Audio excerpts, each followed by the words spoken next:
Welcome to Clara's kitchen. நான் உங்கள் Virginia. இப்போ நான் செய்ய போகிறது ரோட்டோர வண்டிக்கடை சுண்டல் மசாலா. இதுக்கு தேவையான பொருட்கள் என்னென்னு பார்ப்போம். 200 கிராம் பட்டாணி, வெள்ளை பட்டாணியை எடுத்து காலையிலே நான் ஊற வச்சுட்டேன். ஒரு 10 மணி நேரம் இது ஊறினனையும் இதை நான் மஞ்சள்தூள், இந்த பட்டாணிக்கு தகுந்த உப்பு போட்டு வேக வச்சு எடுத்து வச்சுருக்கேன். பட்டாணி வேக வச்ச தண்ணியை கீழே ஊற்றிடாதீங்க, அதை எடுத்து வச்சுக்கோங்க, அது நமக்கு தேவைப்படும். 2 வெங்காயத்தை பெரிதாக நறுக்கி வச்சுருக்கேன். ஏன் பெருசாக நறுக்கி வச்சுருக்கேன்னா, இதை நம்ம வதக்கி மிக்சியில் அரைக்கிறது, அதனால் பெருசாக நறுக்கி வச்சுருக்கேன். இது மீடியம் சைஸ் வெங்காயம் பொடியாக நறுக்கி வச்சுருக்கேன். இது சுண்டல் பண்ணனையும் இது மேலே தூவுறதுக்காக இதை இப்படி பொடியாக நறுக்கி வச்சுருக்கேன். 3 பச்சை மிளகாய், பெரிய தக்காளி ஒன்று பொடியாக நறுக்கி வச்சுருக்கேன். இஞ்சி ஒரு சிறிய துண்டு பொடியாக நறுக்கி வச்சுருக்கேன். 5-6 பல் பூண்டு உரித்து வச்சுருக்கேன்.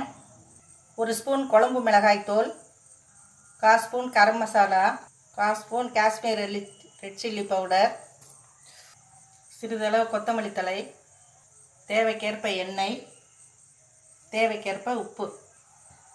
இப்போ எப்படி செய்யணுங்கிறத நம்ம இப்போ பார்க்கலாம். இப்போ மிக்சியில் எதையெல்லாம் அரைக்கணுங்கிறத நான் சொல்கிறேன். இப்போ நீல வாக்கில் அரிஞ்ச வெங்காயத்தோட இந்த தக்காளியையும் போட்டுக்கணும், இஞ்சி பூண்டையும் போட்டுக்கணும், பச்சை மிளகா, இதை மிக்சியில் அரைச்சிட்டு வந்துடணும். கிண்ணத்தில் வெங்காயம், தக்காளி, பச்சை மிளகா, இஞ்சி பூண்டு இதை மிக்சியில் அரைச்சி நான் விழுதாக வச்சுருக்கிறேன். இப்போ வாங்க எப்படி செய்யறது பார்க்கலாம். பேன் அடுப்பில் வச்சு எண்ணெய் ஊற்றி அரைச்ச விழுத இதில் நம்ம வதக்கணும். நல்லா பச்சை வாசம் போக நல்லா வதக்கி அதுக்கு பிறகு மற்ற ஜாமான்லாம் அதில் சேர்க்கணும்.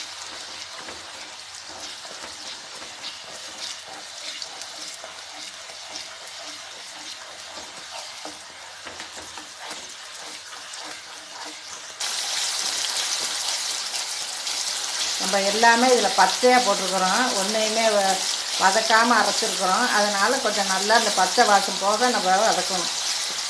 இந்த சுண்டலை பார்த்திங்கன்னா, நம்ம பஜாருக்கு போகும்போது ரோட்டோரத்தில் வண்டியில் வடை, பச்சி, போண்டா, இந்த சுண்டலெல்லாம் சுட சுட போட்டுக்கிட்டு இருப்பாங்க.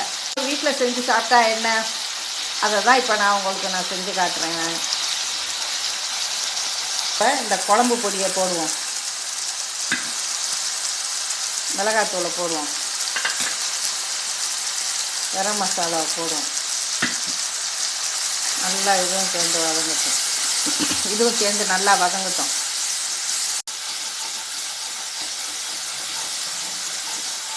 இப்போ நம்ம சுண்டலை போடுவோம். சுண்டலை போட்டு எடுத்து வச்சுருக்க தண்ணியை ஊற்றுவோம்.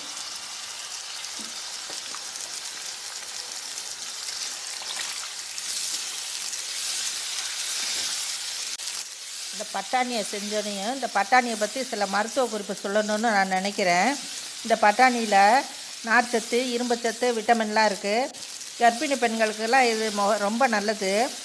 உடல் எதையை குறைக்கணும்னு நினைக்கிறவங்கள இதை சாப்பிட்டோம்னா, அடிக்கடி இது சாப்பிட்டா உடம்பு இறங்கும்.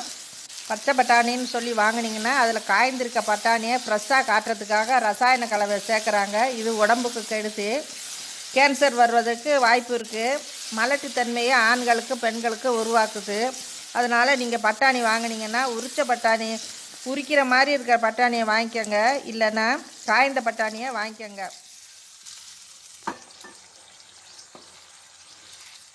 நல்லா இது கொதித்து கொஞ்சம் திக்காக வந்தோடனையும் நம்ம இறக்கணும். இதுக்கு தகுந்த உப்பு போடுவோம். நம்ம அதான் வந்துடுச்சு. இப்போ நம்ம இதை இறக்கிடலாம். ரோட்டோர வண்டிக்கடை சுண்டல் மசாலா ரெடி ஆயிடுச்சு. அதை சாப்பிடும்போது நீங்கள் இது மேலே இந்த மாதிரி வெங்காயத்தை தூவிக்கங்க. கடையில் நம்ம அங்கே அந்த வண்டி கடையில் வாங்கும்போது ஒரு பக்கமாக எடுத்து அந்த வெங்காயத்தை கொஞ்சம் போட்டு நம்மளுக்கு கொடுப்பாங்க.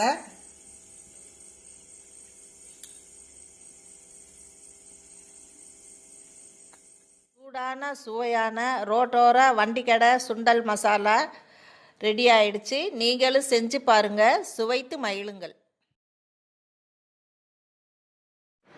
இந்த வீடியோ உங்களுக்கு பிடிச்சிருந்தா லைக் பண்ணுங்கள், ஷேர் பண்ணுங்கள், சப்ஸ்கிரைப் பண்ணுங்கள், மறக்காமல் பெல் பட்டனை கிளிக் பண்ணுங்கள்.